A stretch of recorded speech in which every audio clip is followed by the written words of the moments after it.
কক্সবাজারের কলাতলী চন্দ্রিমার মাঠে চাঞ্চল্যকর বন্ধুর হাতে বন্ধু সুমন হত্যা মামলার প্রধান আসামি ইয়াসিনকে চট্টগ্রামের বাকলিয়া এলাকা থেকে গ্রেফতার করেছে কক্সবাজারস্থ র‍্যাব ১৫ এর সদস্যরা। চট্টগ্রামে আত্মগোপনে থাকা অবস্থায় সোমবার দিবাগত রাতে তাকে গ্রেফতার করা হয়। ২০২৪ সালের ২৫ নভেম্বর কলাতলী চন্দ্রিমা মাঠ এলাকায় বসতবাড়ির জমি দখলকে কেন্দ্র করে বন্ধু ইয়াসিনের ছুরিকাঘাতে খুন হন সুমন।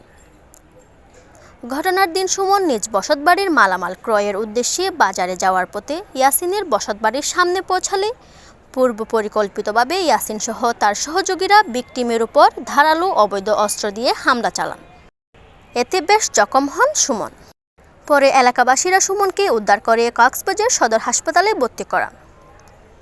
তার অবস্থা আশঙ্কাজনক হওয়ায় চট্টগ্রাম মেডিকেল কলেজ হাসপাতালে রেফার করা হয়। চট্টগ্রামে কয়েকদিন চিকিৎসাধীন অবস্থায় ১ ডিসেম্বর মারা যান সুমন।